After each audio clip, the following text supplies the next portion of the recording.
dekat dengan Baso Ramayana. Sip.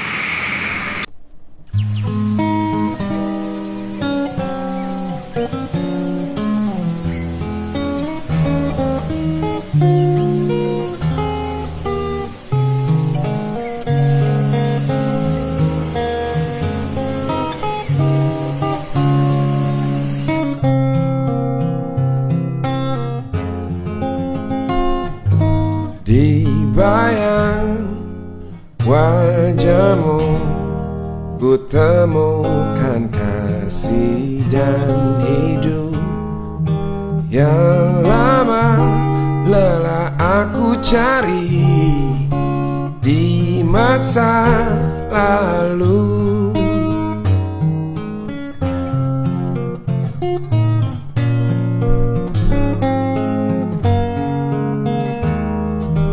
Kau datang padaku, kau tawarkan hati nan lugu, selalu mencoba mengerti hasad dalam diri. Kau mainkan untukku sebuah lagu tentang negeri di awan, di mana kedamaian menjadi istananya, dan kini tengah kau bawa aku menuju ke sana.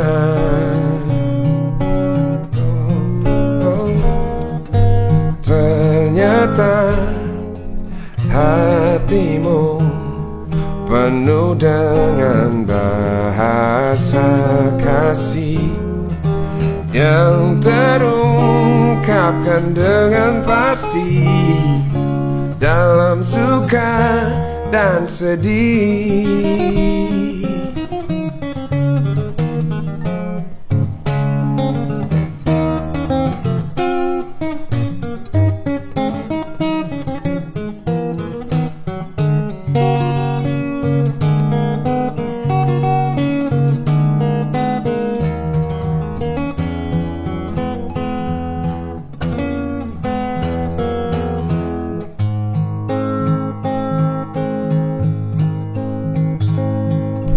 Kau mainkan untukku sebuah lagu tentang negeri di awan, di mana kedamaian menjadi istananya, dan kini tengah kau bawa aku menuju ke sana.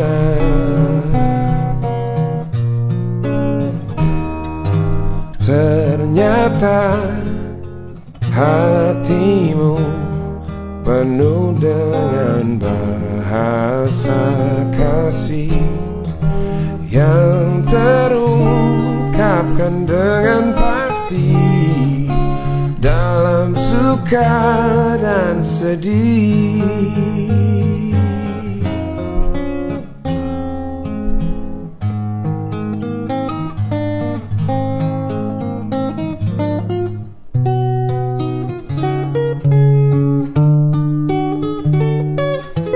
Mengenang Bung Hatta.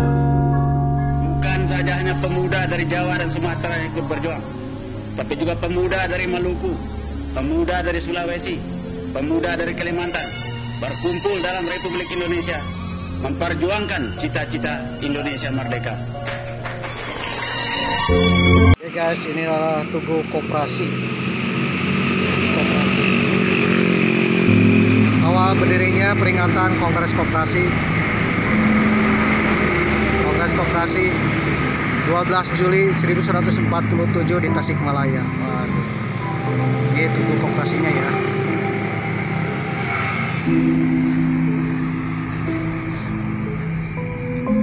Nih, Tugu Koperasi dibentuknya koperasi Sokri, Assalamualaikum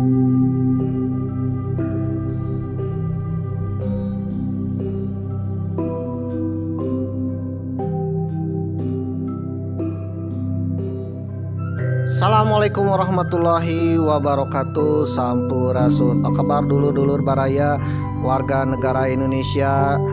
Tetap semangat di awal tahun 2024. Mungkin video ini tayang sudah memasuki bulan suci Ramadan pemirsa, dan mungkin ketika video ini tayang kalian sedang menyaksikan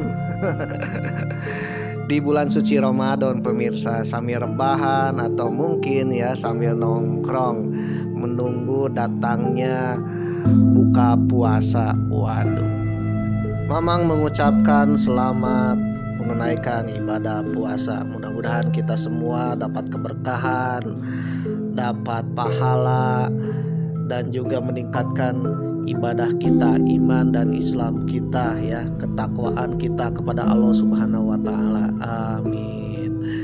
Dan mudah-mudahan juga kita semua di tahun ini ya dapat rezeki yang lancar, sehat-sehat selalu, dan juga semakin gemoy. Waduh, amin.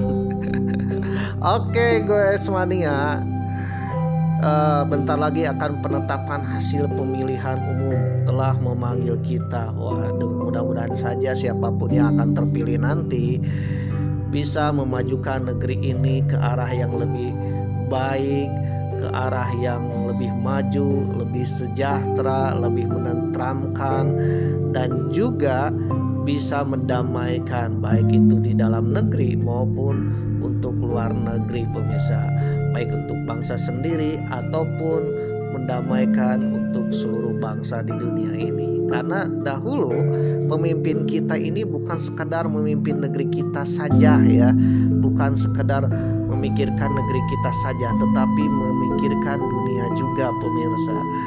Semenjak zaman era Pak Karno ya, Bung Karno sampai sekarang itu juga memikirkan dalam dan luar negeri. Karena kedamaian di dalam dan luar negeri kalau salah satunya tidak damai, waduh itu berdampak-dampak ya.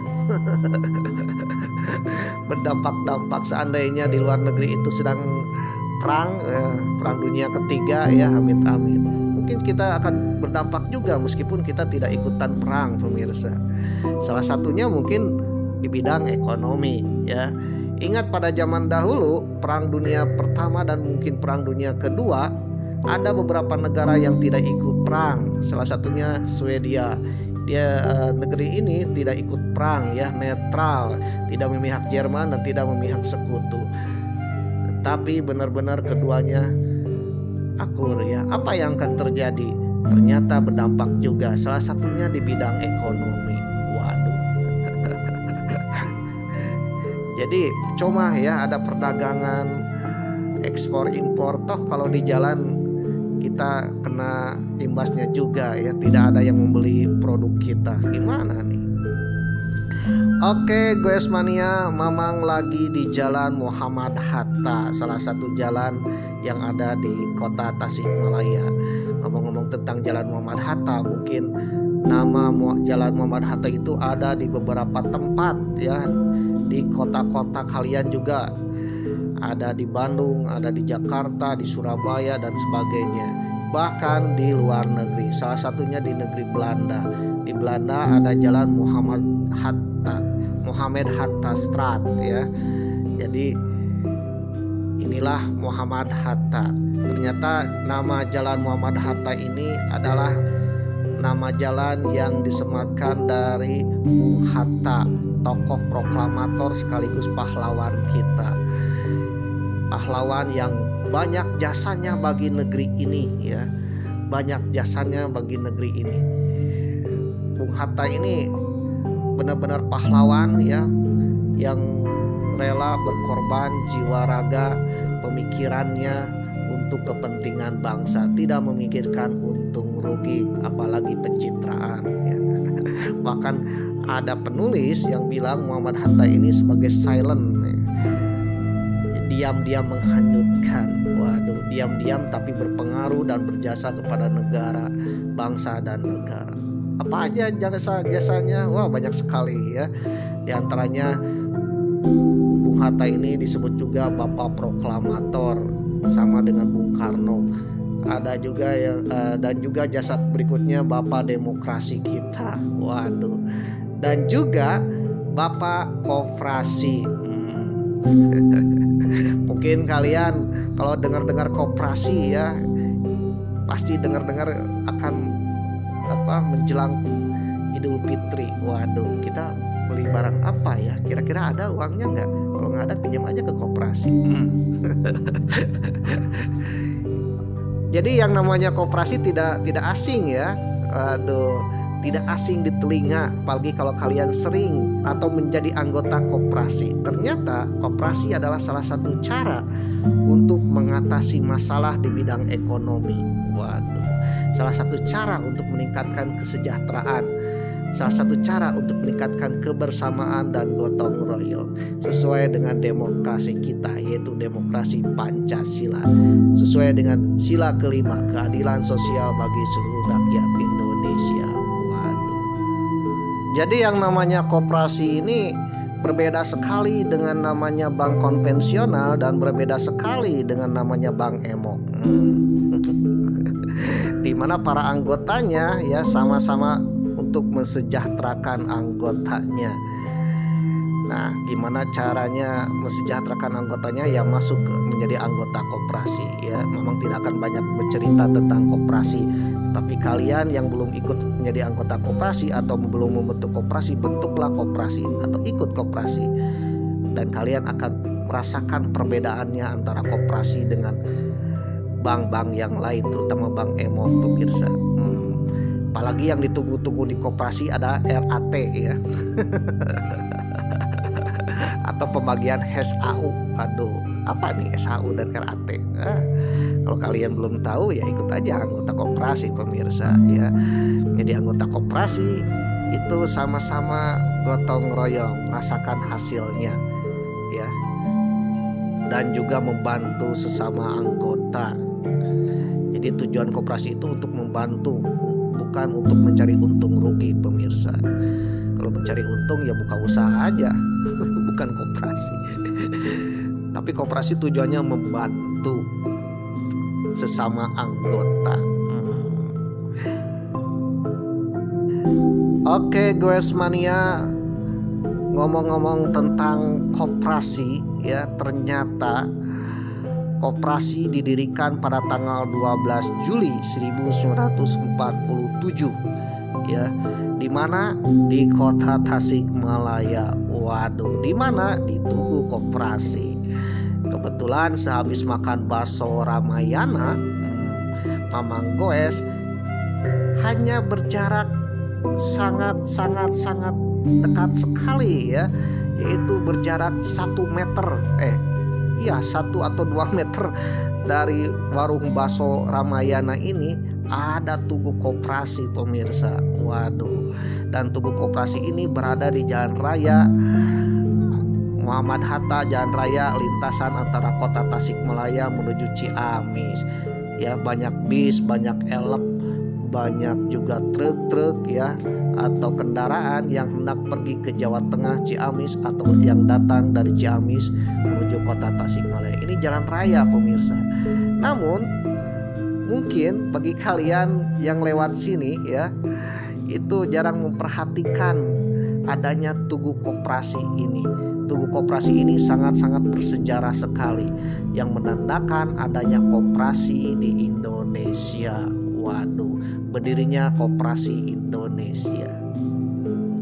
Dan mungkin kalian yang datang ke kota Tasikmalaya dari arah Ciamis melewati Jalan Muhammad Hatta ya, sering-sering gak akan melirik Tugu Koperasi ini, saya yakin lah. Ya, mungkin ada beberapa orang yang melirik, oh ada Tugu Koperasi di sini. Mamang aja sepintas ya, tidak terlihat Tugu Koperasi, tapi sepintas seperti perkantoran yang sedang dibangun, pemirsa. Tapi ketika melihat ada tulisan Tugu Koperasi, oh ini Tugu Koperasi, pemirsa.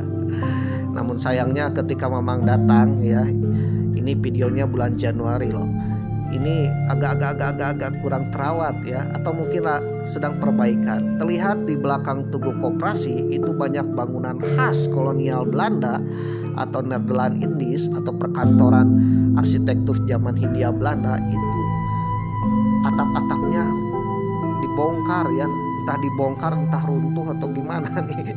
Memang tidak tahu. Yang jelas Tugu Koperasi ini benar-benar kurang terawat ketika Mamang datang. Waduh, gimana nih? Bahkan kalau sepintas itu tidak terlihat adanya Tugu Koperasi, pemirsa. Sepintas hanya terlihat bangunan terbengkalai atau mungkin perkantoran yang sedang runtuh. Waduh. Padahal memelihara dan merawat bangunan bersejarah, tugu bersejarah itu juga menghormati suatu peristiwa sejarah. Dengan adanya tugu dan bangunan bersejarah yang terawat akan mengingatkan generasi muda, generasi bangsa yang akan datang. Jadi kalau seandainya ini Tugu Koperasi tidak terawat, hancur lebur, bahkan kata-katanya tertutup ya, orang tidak akan tahu bahwa di situ dulu ada peristiwa sejarah berdirinya koperasi di Indonesia.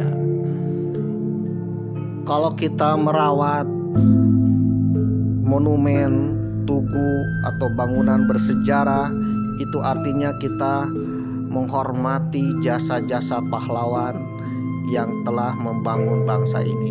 Kalau kita merawat Tugu Koperasi ini berarti kita menghormati pahlawan-pahlawan, orang yang berjasa mendirikan koperasi di Indonesia, pemirsa. Sama halnya kita merawat kuburan orang tua kita ya. Kalau kita merawat kuburan orang tua kita berarti kita juga menghormati dan mengingat jasa-jasa baik orang tua kita. Jadi kalau kita merawat bangunan bersejarah, entah itu tugu, prasasti dan sebagainya, menjaga dengan baik, itu artinya kita menghormati, menghargai jasa-jasa para pahlawan zaman dahulu, pemirsa. Kalau dibiarkan terbengkalai berarti itu sama artinya kita tidak menghormati atau melupakan sejarah. Dalam catatan Bung Karno ya, pesan Bung Karno apa? Jas merah, jangan sekali-kali melupakan sejarah. Salah satunya rawatlah peninggalan sejarah. Informasi yang beredar, ternyata bangunan dan Tugu Koperasi ini akan direnovasi, pemirsa ya, sedang diperbaiki. Jadi kemungkinan banyak bangunan atap-atapnya yang runtuh itu karena dimakan usia dan lapuk. Dan juga terlihat kusam-kusamnya, cat-catnya itu katanya akan diperbaiki, akan direnovasi, akan dicat ulang. Biasalah perbaikan ya. Perbaikan kan menunggu biaya, anggaran. Ketika anggaran itu turun, oke gas, tinggal gaspol. Kinclong kembali, pemirsa. Menurut informasi yang beredar bahwa renovasi gedung bersejarah dan Tugu Koperasi ini konsepnya akan sedikit diubah menjadi pusat bisnis koperasi. Ya memang koperasi kan hubungannya dengan bisnis dan ekonomi, pemirsa, supaya ada nilai-nilai dan pemasukan ya. Kalau rencana sudah ada, kami akan buatkan museum koperasi dan juga akan membuat museum koperasi, pemirsa. Kemudian ada pusat bisnis koperasi. Jadi selain menjadi wahana edukasi sejarah, juga tetap berfungsi sebagai lokasi bisnis koperasi. Terakhir, bangunan di belakang Tugu Koperasi ini digunakan sebagai pabrik tenun pada tahun 2001. Bangunan semakin lapuk dan membahayakan. Memang ini bangunannya bangunan bersejarah yang berasal dari zaman-zaman Hindia Belanda, pemirsa. Ya, uyuhan kuat ya. Di sisi lain, kegiatan pabrik tenun pun lesu terdampak pandemi. Waduh.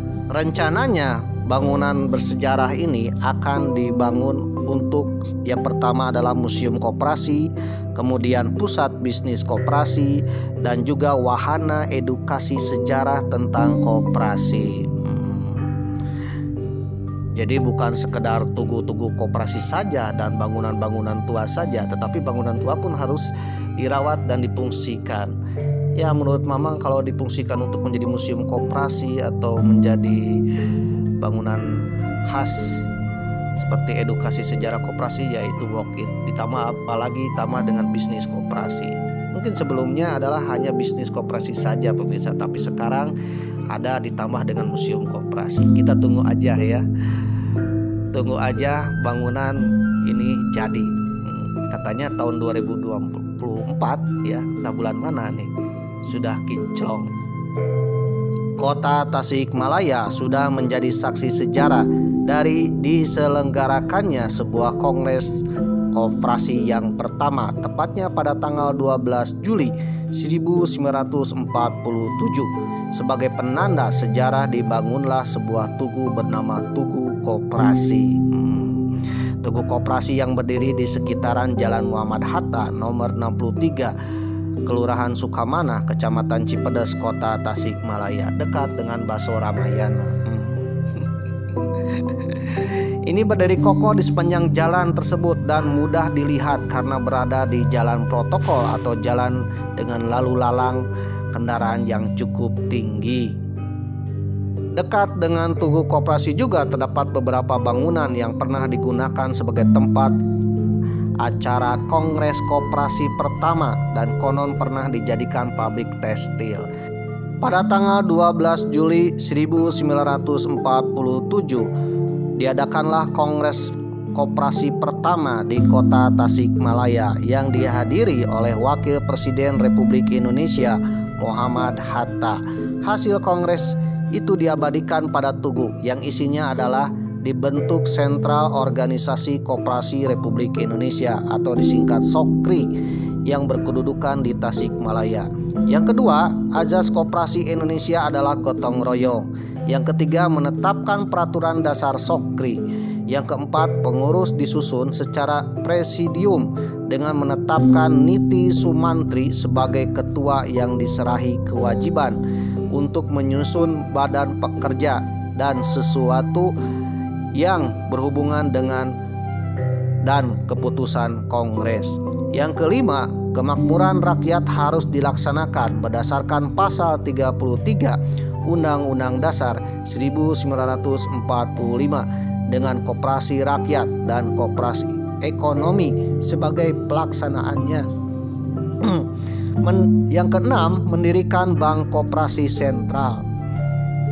Yang ketujuh, ditetapkan konsepsi koperasi rakyat desa yang meliputi 3 usaha kredit, konsumsi, dan produksi dengan persyaratan bahwa koperasi rakyat desa harus dijadikan dasar sasaran SOKRI. Yang kedelapan, mempertebal dan memperluas pendidikan koperasi rakyat di kalangan masyarakat. Selain menjadi lokasi kongres koperasi yang pertama, bangunan yang ada Tugu Koperasi ini yang sekarang ambruk, di video ini ambruk ya, itu pernah ambruk juga. Ambruknya karena menjadi sasaran serangan Belanda. Bangunan itu dibakar sehingga membuat dokumen-dokumen kongres musnah. Pada tanggal 12 Juli 1947 dijadikan tempat kongres. Beberapa bulan kemudian terjadi serangan Belanda atau dikenal dengan agresi militer Belanda yang pertama, dan bangunan ini dihancurkan oleh Belanda. Dokumennya dibakar. Setelah itu baru dibangun kembali setelah Belanda hengkang dari Indonesia. Mungkin kalian bertanya ya, seberapa pentingkah koperasi dan bagaimana sejarah terbentuknya koperasi? Di antara kalian pasti ada yang belum mengetahui. Kalau begitu, simak. Tahun 1896 di Purwokerto, Raden Arya Wirya Atmaja mendirikan Hoof and Spar Bank. Tujuannya adalah untuk membantu pegawai Bumi Putra dalam mengurus hal-hal terkait soal birokrasi di pemerintahan kolonial. Konon banyak pegawai Bumi Putra yang terlilit hutang oleh rentenir dan Bang Emok zaman dahulu. Saking terlilitnya, maka kinerja pegawainya pun, itu tidak mendukung, bahkan cenderung ke korupsi, pemirsa. Oleh karena itu, maka satu-satunya cara Raden Arya Wiratmaja membangun lembaga Hub Spar Bank.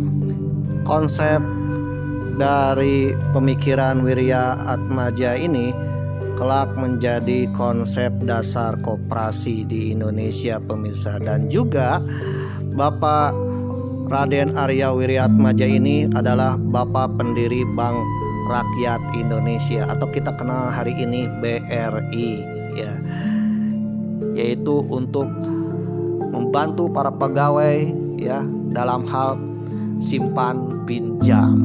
Jadi dengan adanya instansi ini, maka akan terbantukan, ya, seperti istri akan melahirkan, butuh biaya, ya, kalau menunggu gaji kan nggak cukup, akhirnya kemana? Ya bisa pinjam ke institusi ini dan hasilnya nanti dibagikan. Dan lembaga ini cikal bakal yang namanya koperasi di kemudian hari. Bung Hatta dan koperasi, artikel dari historia.id. Baginya koperasi adalah jawaban untuk menyelesaikan persoalan ekonomi rakyat yang tidak stabil dan mengutamakan semangat kekeluargaan atau gotong royong.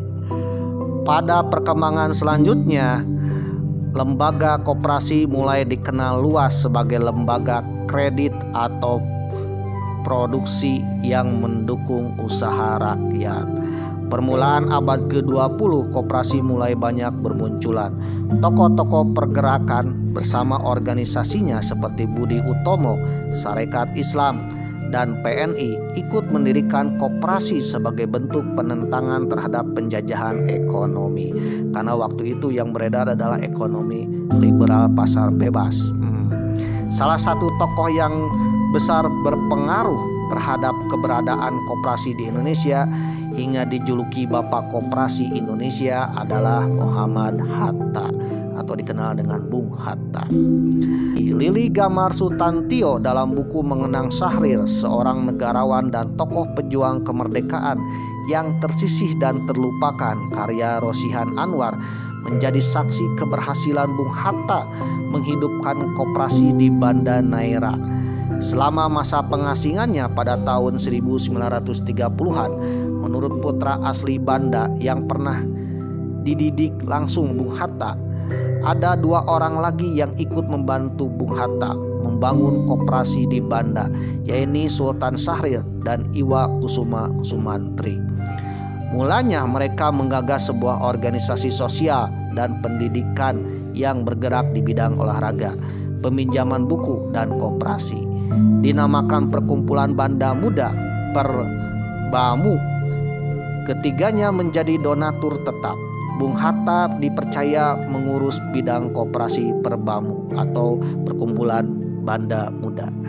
Dari sinilah dia mencontohkan model urun daya masyarakat untuk kesejahteraan bersama. Kita akan memonopoli semua hasil bumi yang turun dari perahu kemudian didistribusikan pada masyarakat setempat, kata Bung Hatta dalam buku Mengenang Syahrir, seorang negarawan dan tokoh pejuang kemerdekaan yang tersisih dan terlupakan, karya Rosihan Anwar.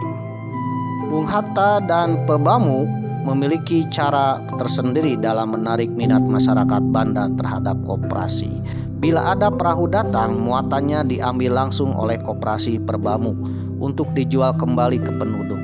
Dengan memotong rentetan jalur distribusi ini, harga asli barang tidak akan berbeda jauh dengan harga jualnya. Alhasil, penduduk bisa mendapatkan barang dengan harga lebih murah. Petani maupun nelayan tidak merugi dan koperasi tetap memperoleh keuntungan yang cukup untuk kas perkumpulan. Dari kas itulah Perbamu mendapat modal untuk menyewa rumah lengkap dengan perabotannya untuk sekretariat. Kas itu pula yang digunakan Bung Hatta, Bung Syahrir, dan Mr. Iwa Kusuma Sumantri untuk membangun perpustakaan yang koleksi bacaannya bisa dinikmati oleh semua orang.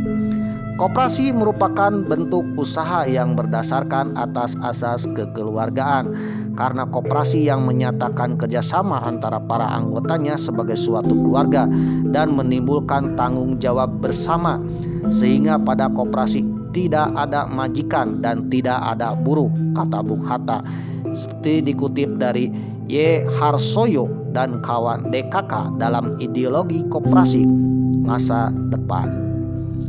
Bung Hatta sendiri mempelajari ilmu koperasi di Skandinavia saat sedang menempuh pendidikan di Sekolah Ekonomi Rotterdam, Belanda pada tahun 1925. Dia mengunjungi Denmark, Swedia untuk belajar tentang koperasi.